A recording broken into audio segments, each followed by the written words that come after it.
Welcome this afternoon to the Peterson Institute for International Economics. I'm Adam Posen, president of the Institute.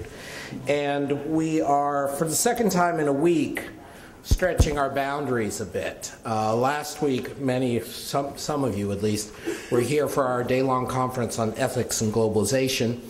If you were not, I encourage you to go to the Institute's website and see some of the very exciting discussions, or listen to some of the very exciting discussions, or look for the ebook, which should be out in a matter of a couple weeks. Today, we continue to stretch a bit because the world is not as lovely a place in some ways as some of us tried to think it was in 2004. And part of our job here at the Institute is to try to understand that and make something of it, make something better of it, ideally. Today, as many of you are aware, that's why you're here, we're here to talk about inclusive capitalism. And inclusive capitalism is a concept that sounds a bit vague, but actually has more to it specifically and in content than many people think. And that definition has been given in many ways by the Henry Jackson Task Force on Inclusive Capitalism, which Dominic Barton of McKinsey and Lynn Forrester de Rothschild of E.L. Rothschild and our board have led. And I was proud to be a member of that task force. You've got a brochure on your chairs from the Henry Jackson Initiative, which is administered out of the Henry Jackson Society in London. Sorry to make it that complicated. Alan Mendoza, who is, I believe, the president of the Henry Jackson Society, forgive me if I got the title wrong, because I know him as Alan, will be speaking briefly a little bit later about that. But in terms of content today, we're very privileged to working together with Dom and Lynn to have an outstanding group of speakers to try to provoke us further into what practically can be done to make the capitalism we have in the US as well as elsewhere function better for the long term, function better for both the workers and the businesses in it. Some of you saw, I hope, and if not, you should pick up outside, the op-ed that Lynn Rothschild and I had in the Wall Street Journal, I guess a little over a week ago. That, I think, set out some of the basic points, very much in keeping with the thrust of the task force.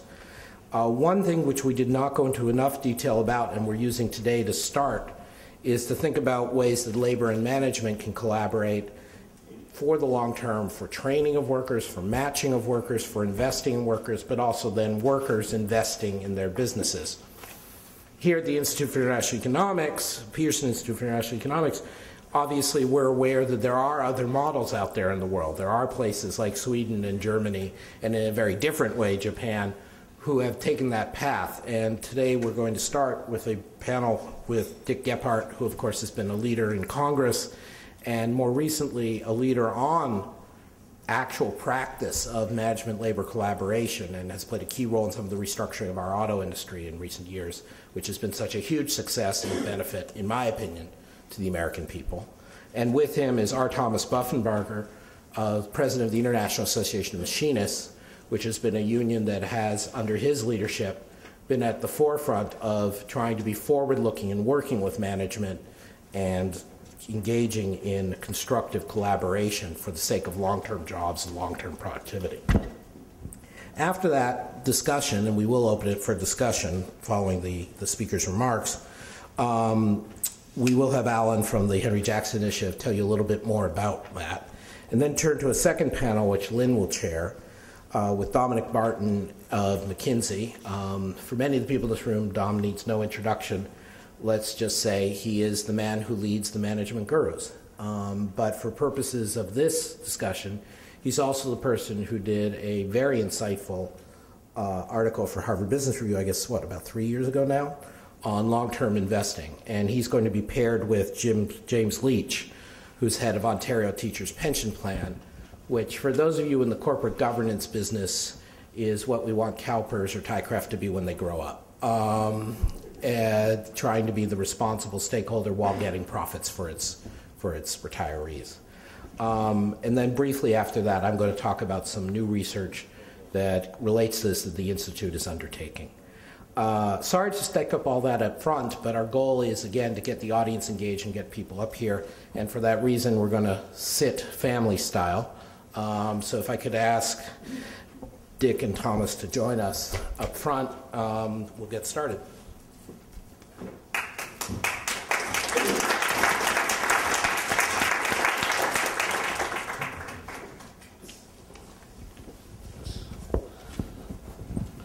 Once I've been president for a year, I'll remember to do this before I sit down. So anyway, continuing. Management labor collaboration sounds good. What does it mean in practice? What are the benefits? Is this just about labor peace? Well, since nobody strikes anymore, who cares about labor peace? So many cynical things can be said. But as I mentioned, particularly under the leadership of Dick Gephardt, we've seen some astonishing instances of really constructive effort in the industrial sector in this country. And I was wondering if you could talk to us about your experiences there over the last few years and how you think things are moving forward. Sure. Thank you so much for having me here. And I want to commend Dom and Lynn and the whole staff of this great organization for addressing this really important issue for everyone in the world, not just for people in America and Europe. And tell you that when the private sector on its own addresses serious problems, you can obviate the need for sometimes government regulation, which usually messes it up or doesn't do it as well as the private sector can do it on its own. So I really commend you for addressing this subject, because we all know that it's on the minds of everyone probably in the world, and it does need to be addressed, and we need to find sensible, positive solutions, which I truly believe, and I know you believe, do exist. I thought maybe the way to start my part of the discussion was to spend a minute on kind of getting up to 30, 40, 50,000 feet and trying to remember why we are where we are. Why are we having these problems, these challenges? And the answers are obvious, and we all know them. We're in now what I think everyone accepts is a truly global economy. Borders of countries mean far less than they ever have, and I won't be alive, but I think at some time in the future there may be a lot less borders, certainly for capital and other things than we have today. Secondly, we've had an information, communication, technology revolution which is extraordinary. And so if you just think about those two phenomena, you can easily understand how standard of living becomes a very important issue, especially in developed countries. It's always a problem in underdeveloped countries, but now it becomes a big problem in developed countries, because we know that if countries like America and Germany and other developed countries in the world have to really compete head-to-head in a world marketplace, either they've got to become a lot more productive than they are, or they're going to lose their standard of living. That's just obvious from the facts of what has happened.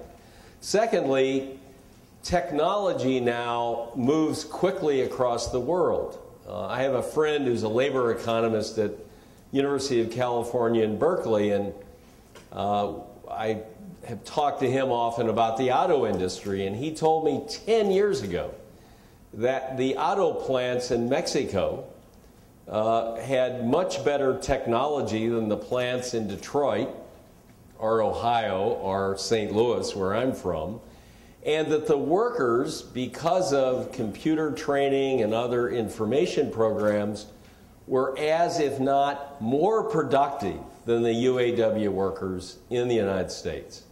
And so they could produce as good a product as we can produce in the United States at far lower wages and be fully competitive with anything that can be done in the United States. So these two phenomena, lack of borders, worldwide economy that we all understand is here and going to be here forever, And information technology and just technology being put out in the world very quickly, very easily, really equalizes this competition in the entire world.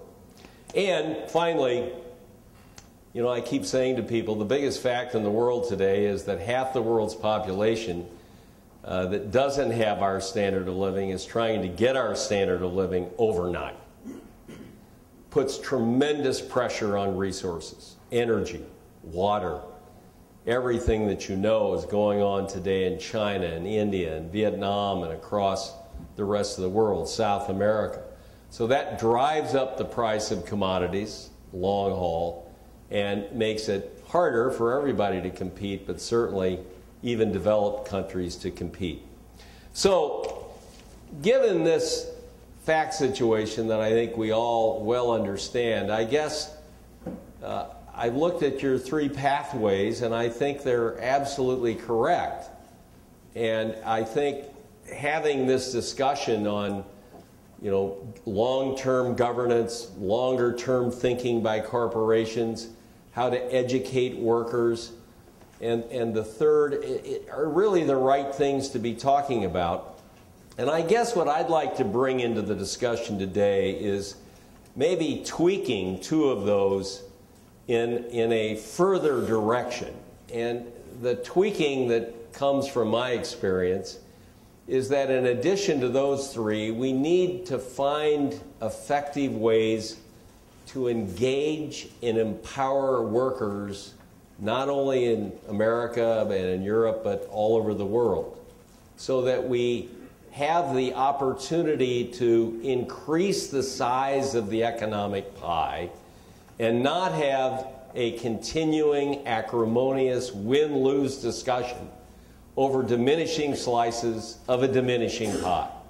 Because that discussion is self-defeating and ends in ruin for everybody. And I think our experience shows us that if proper attention is effectively paid to this idea of truly engaging workers in every way, and I'm going to get into that in specific detail, then we can go on a virtuous cycle of increasing the pie and the slices of the pie for everybody. What are the learnings that we've had? My son is here, another gentleman by the name of Ricardo Gonzalo, are back of the room here. We work together every day and working with companies and unions, or sometimes when they don't have unions, but we work with companies and employees in trying to figure out how to better engage the workforce, empower the workforce to be more motivated, more effective, and more productive. And so what are some learnings? I'm going to give you at the end, three specific cases so you know exactly what I'm talking about. But I wanted to kind of line out some threads that I've thought of that come out of our work. Number one, you've always got to remember that as all people are different, all companies are different.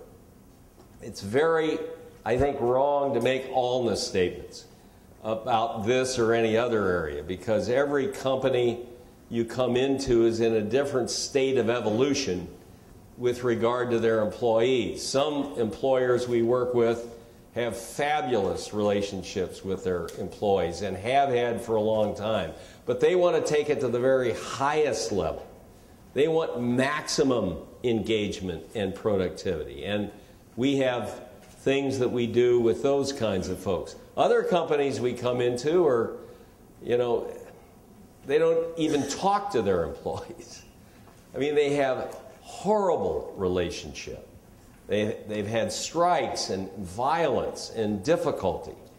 And so you start from a very different place in trying to build toward the culture that you want and think is necessary. Second, on the whole, I think we think American businesses, and I suspect European businesses, I'm not an expert on Europe, so I can't say, but I think on the whole, American businesses probably don't have a very good record, on the whole, of successfully engaging their employers. Gallup did a survey of employees in the United States a year or so ago, and what they found was that only 11% of American employees believe they are truly intellectually and physically engaged in the enterprise for which they work. When I heard this statistic, I thought of the old study where a psychiatrist said to us that human beings only use 10% of their brain. Imagine how powerful we would be if we used 20% of our brain. And so when I heard this figure, I thought, my God, if we could get to 20% of the employees being engaged, think of the wealth creation that would be experienced here in the United States or anywhere that it's done. So, not a good record on the whole, but certainly room for improvement. And the fourth thing I'd say is that while finance, marketing, and the other things that we so well teach in our business schools and our MBA programs are I think, well taught and well understood, we find the subject of employee engagement is largely in the backwater of most curricula of most business schools. It's seen as soft stuff, as, maybe if you want to go into HR, that's what you'd talk about, but that's not what CEOs worry about. And to us, that's really the wrong assumption. In fact, we would turn it on its head and make employee engagement and the culture of a company be the most important factor in achieving productivity and profitability. Our experience uniformly in all the cases we worked in has been that employee engagement and empowerment is the most important variable factor in maximizing shareholder profit and corporate success. In other words, if you can figure out how to get everyone focused on the goal of increasing the size of the pie so that ultimately people have the potential of getting a bigger slice of a bigger pie, you have magic. And I'm not using that word loosely. We have seen cases where this all finally happens and the employees knock the cover off the ball, to use a baseball analogy. Successful engagement, we find, must begin with getting the culture right first. Where that happens, as I said a minute ago, you get marvelous results. I just cite 3 studies. We can get you the detail on this. A Harvard study over 11 years, revenue growth in companies with highly engaged employees. They grew by 682% versus 166% for companies with unengaged employees. So almost a 5- or 6-fold increase in revenue for those companies. The Towers-Watson study in 2010, high engagement companies had operating margins 3 times higher than non-engaged employee companies. And if you look at the 100 best places to work, which I think some academic group studies year after year, you find that their market value, their stock price, doubled the S&P 500. So there are voluminous studies to indicate that what we're talking about really does yield the result of a growing pie and growing slices of a larger pie. So what we found is that you got to get the culture right first. And so we've seen a lot of cases here, and I'm sure in Europe, where management thinks if we just share the profits, or we do stock options, or we do these economic incentives, that will really incite the employees to be high in productivity, high in performance. And what we found is that that's not true. You got to get the culture right first. Then you can deal with all the other issues. If you don't get the culture right, you're never going to deal with the rest of it. Successful culture always first includes mutual respect, resulting in trust. Now that sounds like a really soft concept that an HR person would talk to you about. But case after case, time after time, we have seen this is the initial threshold step that has to be taken by both sides in order to get to the rest of the issues, to build the ultimate culture that you need. Sometimes it's as simple as just saying to the CEO, you have to have a personal relationship with the head of the workers. I mean, it's so ludicrous that it's even hard to bring it up sometimes, but it's true. People don't talk to one another, in part because they don't respect one another. In some cases, they hate one another. And if you're starting from hatred, you're way back. You got a long way to go to get to a successful culture. So number one, respect on both sides, for both sides, leading to trust, leading to communication. Second, successful culture always includes transparent information communication to employees on the metrics of the business. It also involves asking employees for honest and constant input on how to better manage the affairs of the plant or the company or the division, and ways to jointly succeed. We had one CEO that we worked with say to us, you know, I used to, before I started doing this with the employees and asking their help and getting their opinions and giving them the metrics and sharing my worries, he said, I used to go home every night and I was the only one that laid awake at night, you know, sweating out this business. Could we make payroll? Were we going to succeed? He said, I almost, you know, was to commit suicide. And he said, now the problems are no easier, but I got 3,000 people laying up awake at night with me. What a difference. What a multiplier. It has to have everybody in the enterprise pulling in the same direction. Third, most employees work for psychic reward more than financial reward. And I want to restate that because usually when I say this to people, they look at me like, yeah, that's more of that soft stuff that, you know, you HR people talk about. We have found it to be true time and time again. Everybody wants to make money. Don't mistake what I'm saying. Everybody wants to make more money. I get that. They get that. But what they most want is the feeling that they're contributing to an important cause and they're making an important contribution to that cause. That's what they want. It's self-image. It's the feeling that I'm involved in something useful, interesting, and important. I'm not just a robot. I'm not someone that takes orders from people. I'm involved. I'm listened to. I get information. My brain is involved in this enterprise, not just my hands or my back.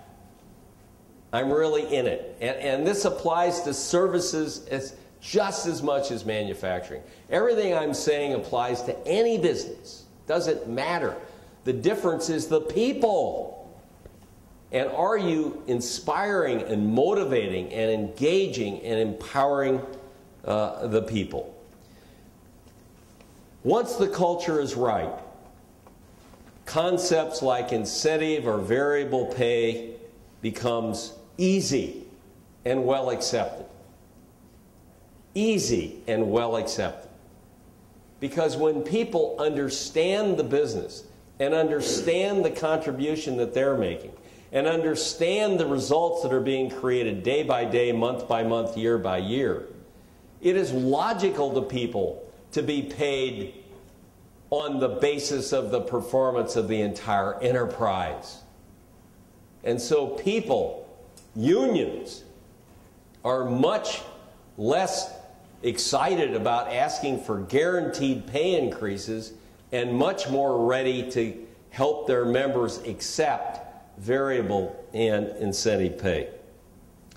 And on that score, I want to say that I'm going to show you some bias here. I came from a union household. My dad was a Teamster, and so that's where I grew up. He would say to me often, we have food on the table and you have clothes on your back, because I'm represented by a union that gets me fair wages for my hard work. And I've never forgotten that and never will, because I really think it was true. He didn't have a high school education. He drove a truck. Best job he ever had.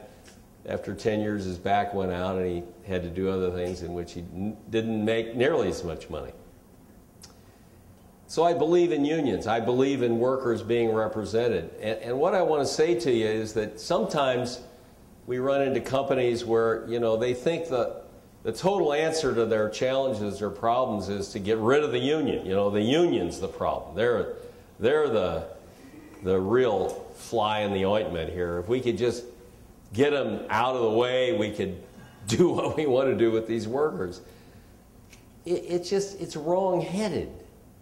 And what we found, as you'll hear from my good friend Tom Buffenbarger in a minute, often unions can be a great help in working with management to move in the direction that I'm talking about, improving the culture and getting people to be more productive and more profitable and more pleased with their employment. So the ultimate goal is to get your employees to perform. And if anybody here is a football fan, I got to use a football analogy from yesterday and the day before. So, you know, you watch these NFL games on Sunday, and as they go through the season, they all go out there and do their best, but they're not really throwing themselves into it, if you will. If you saw the Ravens game versus Denver, or you saw the game yesterday with Atlanta versus Seattle, you saw four teams that I suspect were giving it all their intellectual and physical capability to the nth degree. That's the goal every day with every employee of every company in the world. And it can be done. It is not impossible. People can be inspired. They can be motivated. And one of the things we found is that,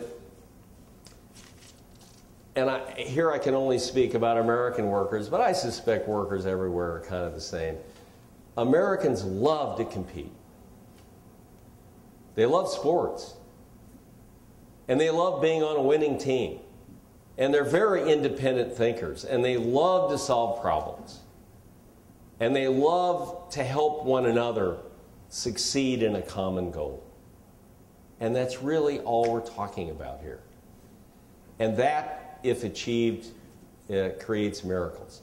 Three really quick case studies, because I've talked too long. Number one, an aerospace company in Wichita, Kansas. I'll name it, it's Spirit AeroSystems. When I got out of Congress, I got asked by a private equity fund to see if I could help them get a contract with the machinists. So I said, before I do that, I got to call my friend Tom Buffenbarger, who's been my friend for 30 years, and ask him if he thinks this is a good thing for me to do. And he obviously said yes, and so we went to work. And make a long story short, we had to get concessions on wages and health care and pension and the whole 9 yards. And so Tom helped us get that done, and then we said to one another, how do we get the votes?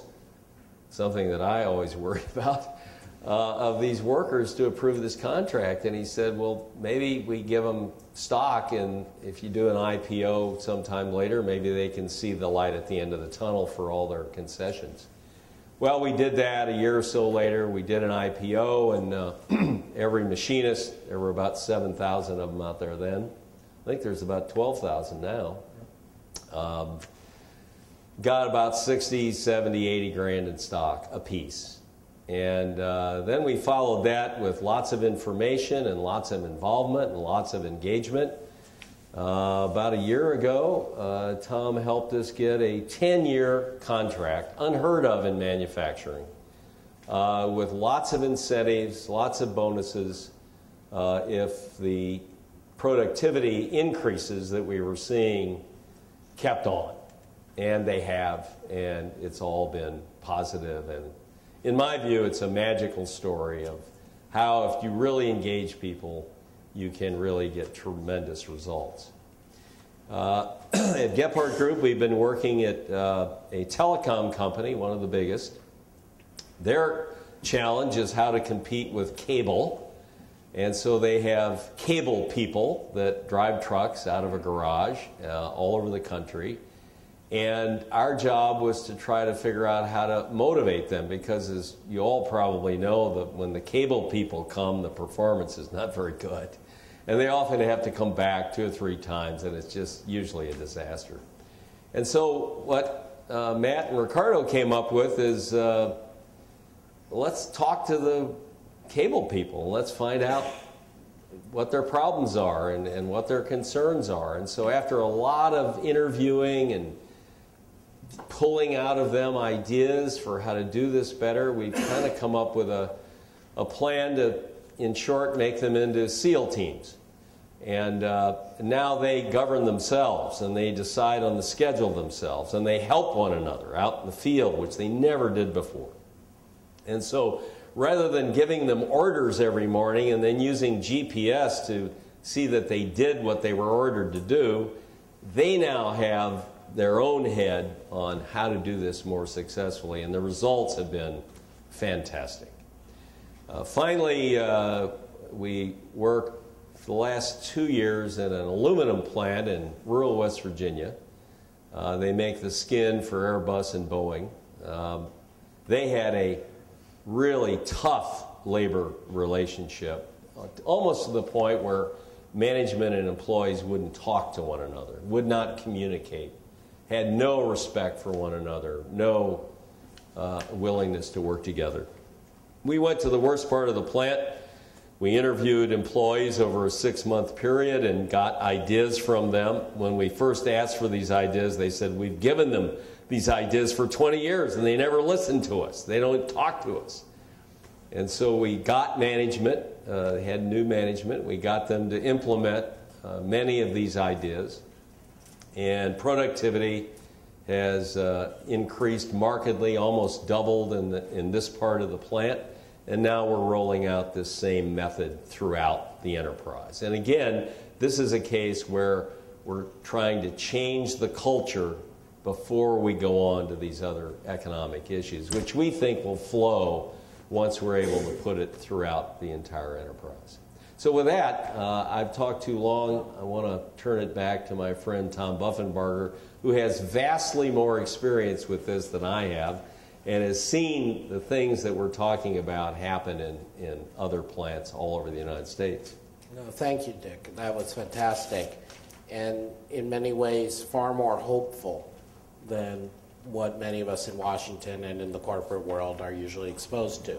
So, Tom, if I can ask you, is life really that good and we've all just been missing a trick? And I don't mean that disingenuously. I mean, I remember my first economics class 28 years ago. I was assigned a book called What Do Unions Do by Freeman and Meadow.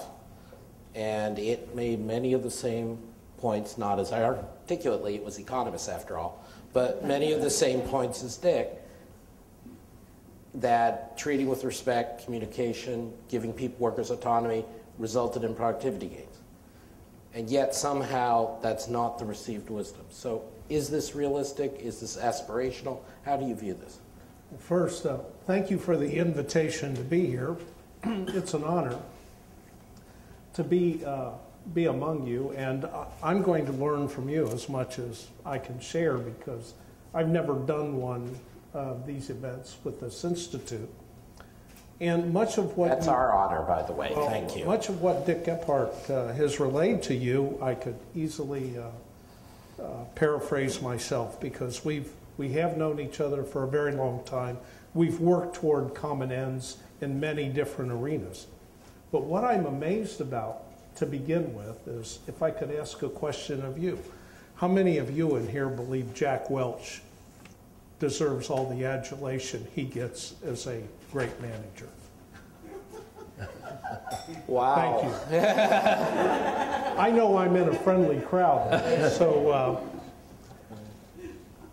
I just think that it's pretty amazing that now at this point in time, we're talking about this issue at this level, about worker empowerment and inviting workers in to help move forward any enterprise. A little history of my union is we were founded 125 years ago this year in a railroad pit in Atlanta, Georgia, in a hole in the ground. And what were the workers looking for as 19 machinists came together working for the Southern Railroad? Was respect. So to your point, Dick, psychic reward was the first driver of what united a group of 19 very individualistic people. Sure, they wanted a pay increase, and they wanted to improve the widow's mite, a little benefit for when a worker was killed on the job. These were the days before labor laws, insurance programs, pensions, etc. What they wanted was very little. The primary driver was respect for the job they did. And if you can think back, the high technology of the day in 1888 was transportation by rail. 125 years later, well, last year, when this union moved with the times, you've all seen space shuttles launch. Have you ever seen the camera shot where all the sparks fly at the base of the shuttle as it ignites the engines that lift the shuttle? First of all, that shuttle's built by our members, maintained by our members, serviced by our members, and it's an IAM member whose finger on the button, ignites the sparks that sends the shuttle on its mission. My, how we have changed with the times, and the technology of which the members of the union I'm privileged to serve manage has changed considerably. We've always been on the cutting edge. And for 125 years, we've negotiated tens of thousands of contracts over those years. We maintain currently a 8,000 contract database. And it's amazing that over those 125 years, the same root issue is, number one, respect and dignity on the job. Wages, benefits, the other rules of engagement with employers really are the secondary tier of relationships. So here we come. What can we do? As I understand, one of the issues to discuss, how do we invite the workers to be more participative in this idea of a capitalistic enterprise? The references to what goes on in Europe, in Germany, resonate with me and the members of my union. When World War II ended, President Truman dispatched one of my predecessors, Harvey Brown, to Germany to rebuild the German labor movement and rebuild its labor relations structures. People like me were shot by Adolf Hitler. Unions were relegated to, refugee status. Those who saw a post-war world knew that there was a valuable, relevant role for unions. They enjoyed respect prior to the bad days. How do you bring it back? How do you give the workers in a world war-worn part of the world a sense to re-engage again? And it was to give the workers respect, not just from their would-be employers, but also the recognition that would come from the government that would develop afterwards. The same was true in Japan. Unions finally found a route in post-World War II Japan. And thus, out of the misery grew some pretty enviable systems that we have been fighting for decades to emulate in the United States. And one of the very attractive parts of the relationship between labor and management in Western Europe is this fact that they spend a lot of time working jointly or collaboratively on solutions and to the problems they face, either in manufacturing or servicing their parts of the economy, the global economy. We've been looking for partners to do that in the United States for a long time. Guys like Jack Welch, and a little bit about me, I come from General Electric, jet engines. I know Jack Welch, and I know his the spawn. And once we get by them and can find the employers willing to engage us as partners, good things happen.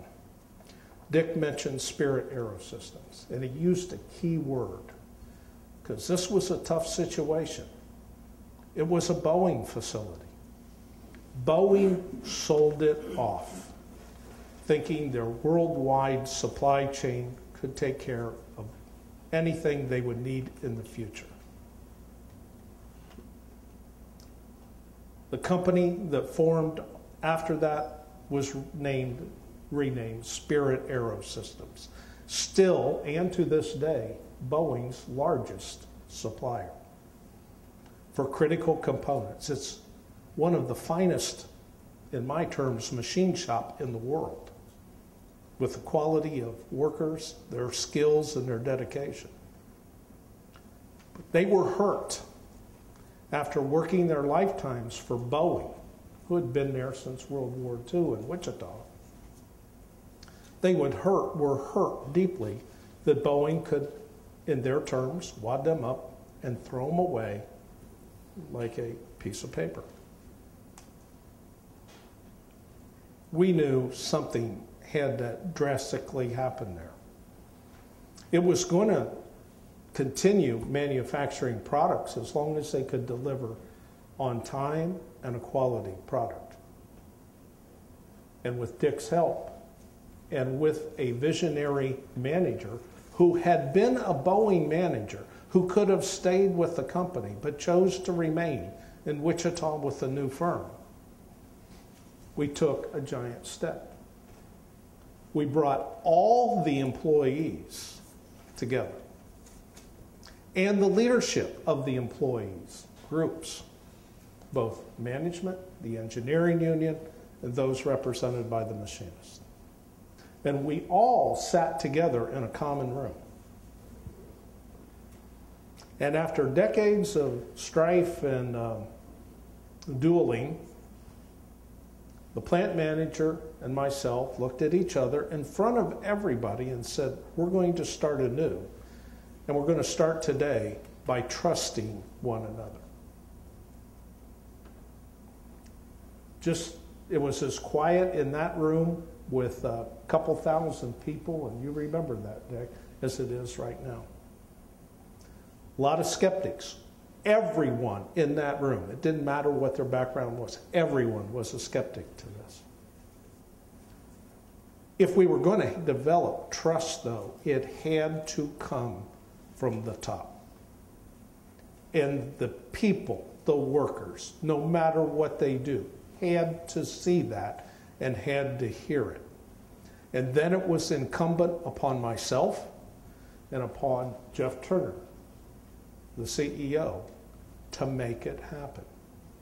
And with Dick's help, we made that happen. It is a work in progress. It is still happening all these years later.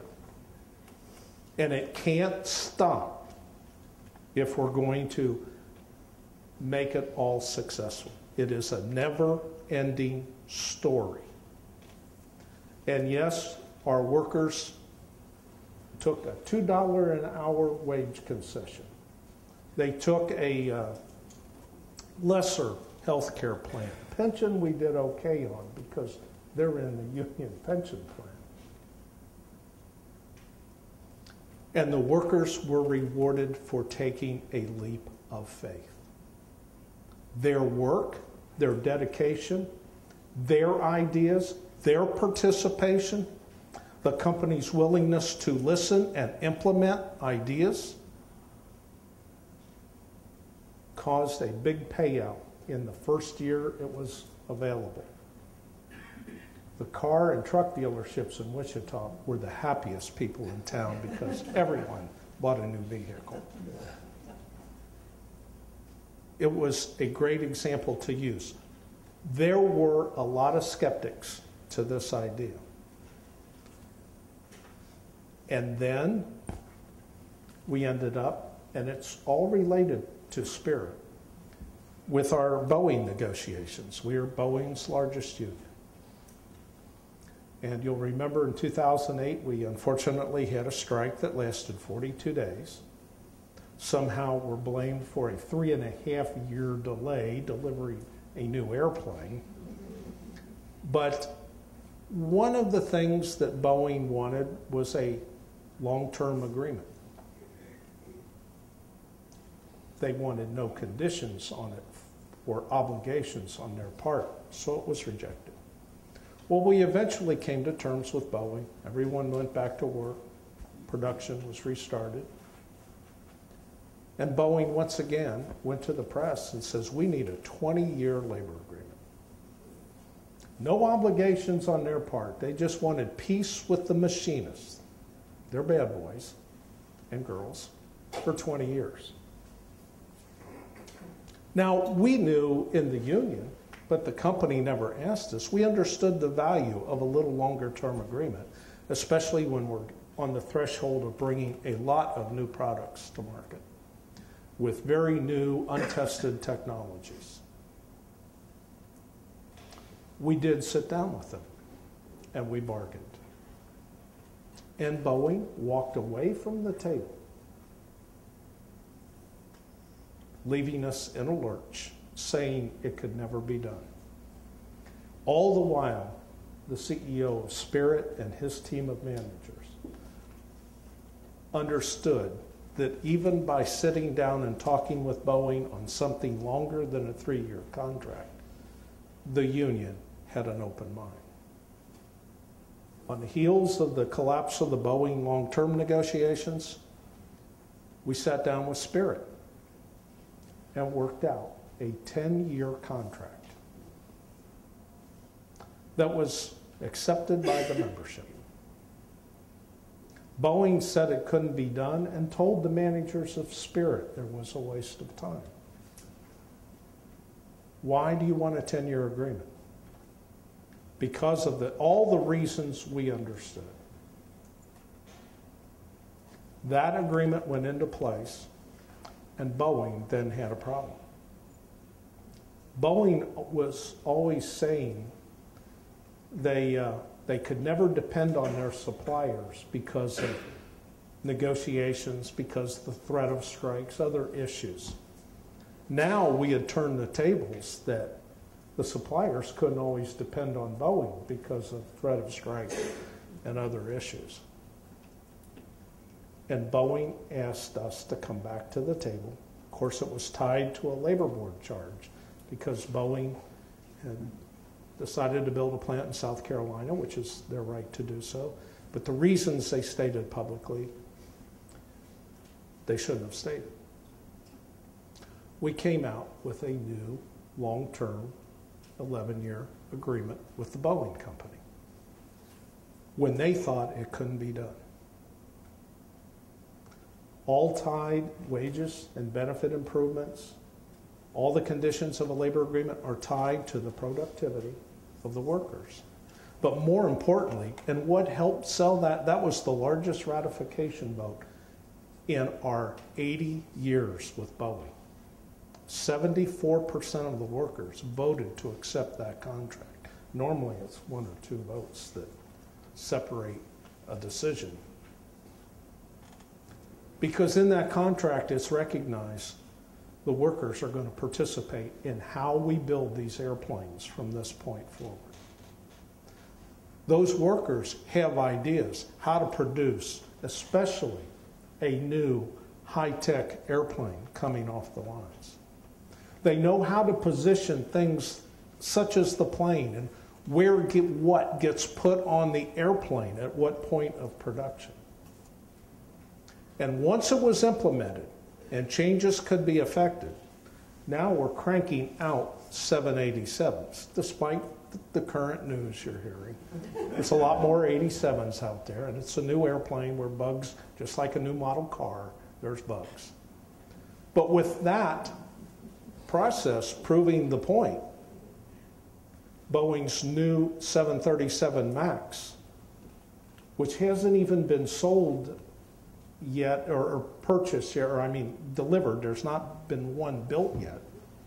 They've already engaged a total remake of their Renton, Washington facilities to deliver this plane based on the ideas and the input of the workers. They now have a double line. We'll be cranking out 70, 80 airplanes a month when it's finally introduced. Boeing reaped huge rewards in both financial terms and in the relationship with their employees because they listened and they agreed that the workers do have some value to this enterprise. Now, that's in the aerospace industries. That's one of those high-tech industries. That's one of those highly skilled industries where our workers have significant training, many college degrees in some form of the engineering arts, and apprenticeships where they learn the skills that can't be taught in a classroom. And that's where this country is. One of the negatives we have is we don't engage in that type of training process as they do in Europe or Japan, or now even in China. So there's a subject there that needs to have a thorough review. A lot goes on. There are other companies, some of you may have heard, that we have done work with. I'm afraid because we want to have this be a dialogue, I'm going to ask you to not list those. Yes, please. Not disclose it? Okay. No. Are there any Harley-Davidson riders? We would be glad to have you disclose it and put it on our website along with the video we have of today's event. So please, we want the information. But if you could allow our wrap it up so our audience can engage. I'm open for questions. Thank you for that, Tom. I'm sorry to do that, but this is obviously a very inspiring and a very real-world tale they're telling. It's also one that, going back to where Tom started talking about, where Dick started talking about global competition, is not one we see usually or think of usually. And going back where Tom started, it's one where a number of us in this room, in fact, have done work on the German economy, and for many years it had this labor institution and very poor productivity performance. So there is stuff here to think about, there is stuff here to challenge, and I'd like to encourage anybody from the room, particularly our friends from the business community who want to air out their views. Some of them may indeed be the same win-win stories, which would be great, but if not, please head to the mic or raise your hand to be recognized. Insourcing is back. But of course, it's a very different kind of sourcing, very dependent on labor, but different kind of labor and robots. I wondered if you could describe to us or tell us more about what happens to the labor unions and in this new age of manufacturing in the United States. With referring directly to General Electric, where they have brought back work. It's Appliance Park in Louisville is the most notable. And they're going to be bringing work back, I believe, to Syracuse. The union is still there. But the jobs they're bringing back pay 1/3 to 1/2 of the wages they once paid. And they're still on par with what they were paying for work such as appliances in Mexico. And GE would have moved it to China or to South Korea if the cost of shipping were more certain to get it back to North America. There are other companies also bringing work back on a more equitable basis because they've learned, dealing in China mostly, that it's not been the panacea that has been portrayed, that cheap wages and a friendly government make you a very handsome profit margin. When I think of companies that are bringing back work as well, it's some of the automotive parts, the components. Certainly some aircraft parts and components are coming back. And a company such, and I'll use this, Whirlpool is starting to bring work back into the U.S. that it had shipped overseas, and is reevaluating the value of having plants even across the border in Reynosa, Mexico. And the plant where they're bringing the work back to is pretty much unionized already. So it's not the union that's the negative factor they consider. It's simple economics. Those are good trends. I don't know how much it continues. In manufacturing, technology has displaced a lot of hands-on labor and assembly work.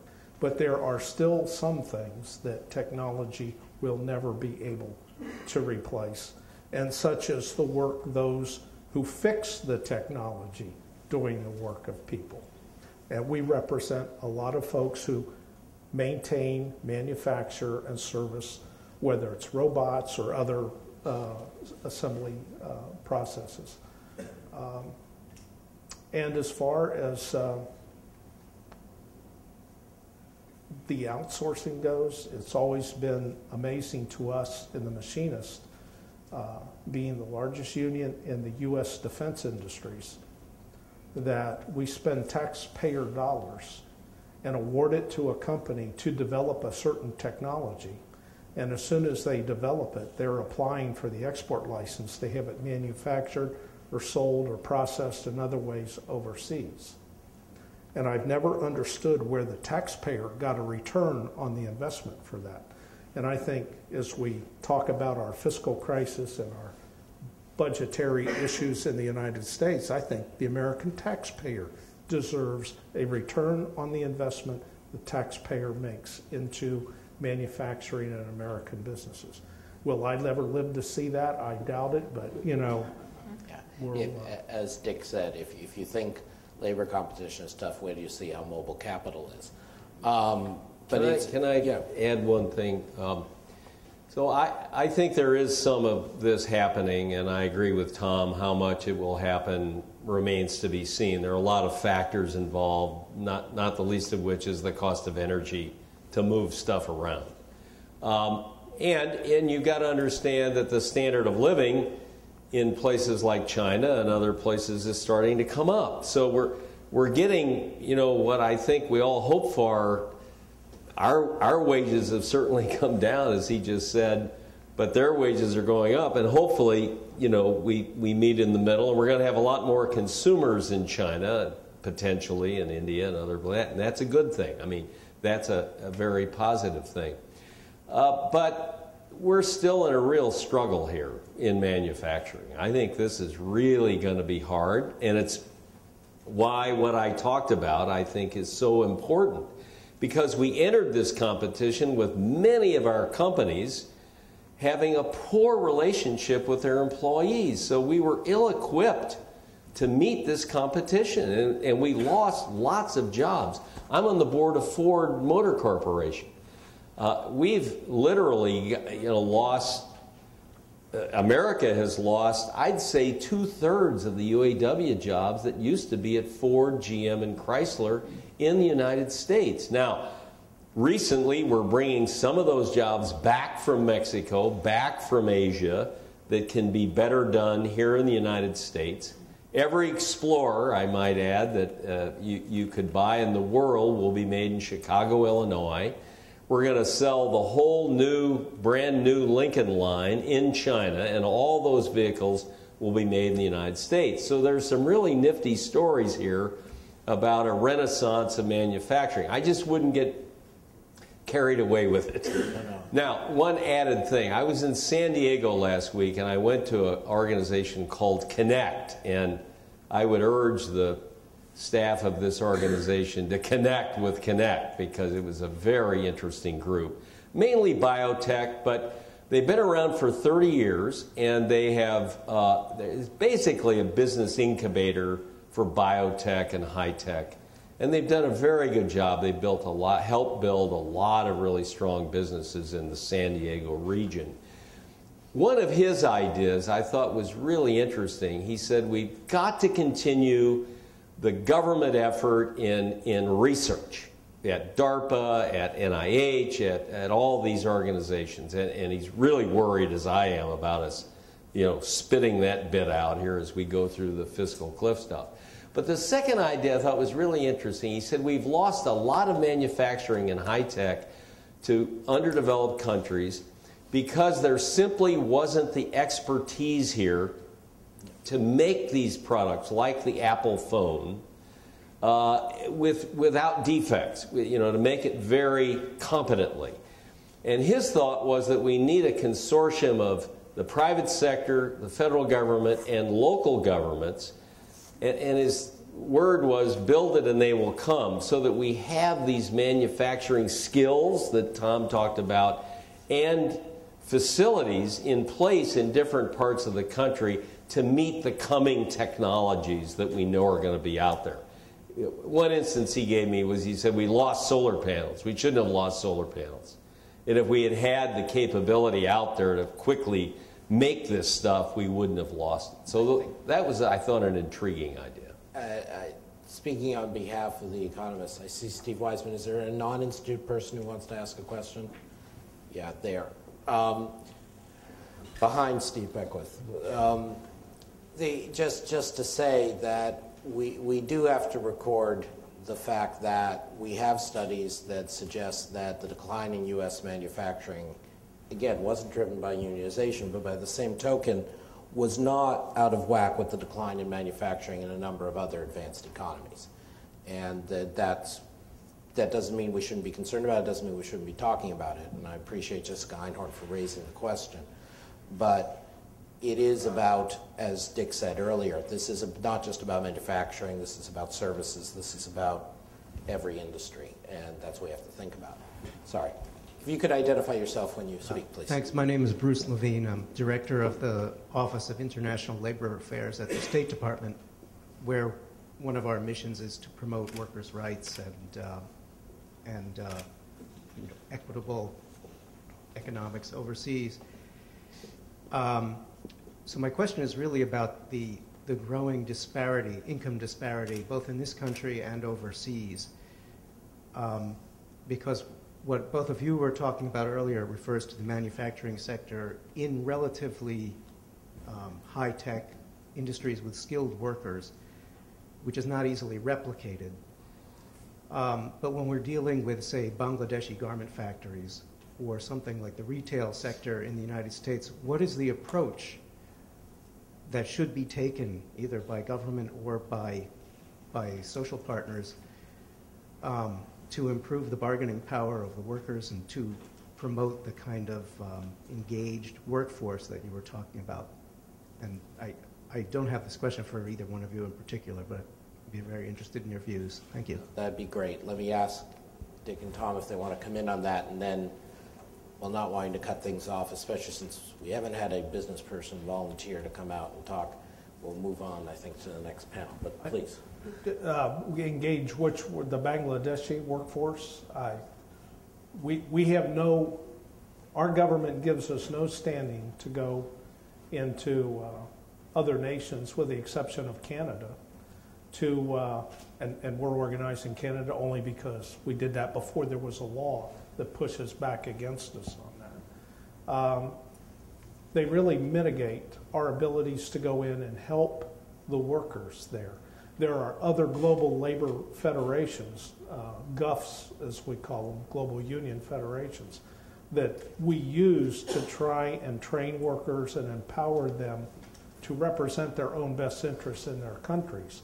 But we get a lot of pushback to that from this nation and also from the nation we're working in. And they defer to the companies that move those operations there and create these issues. If there were some legitimate role for the ILO, the International Labor Organization, to have expanded powers and enforce some of the precepts we have under the United Nations, maybe people around the world would be a little better off today than they are in some of the developing countries. Great. Dick, do you want to say anything? No, I think that covers it. I think we should say a very great thank you to Tom Buffenberger and Dick Gephardt. It's a compelling view that we don't hear often enough, and we will continue to explore.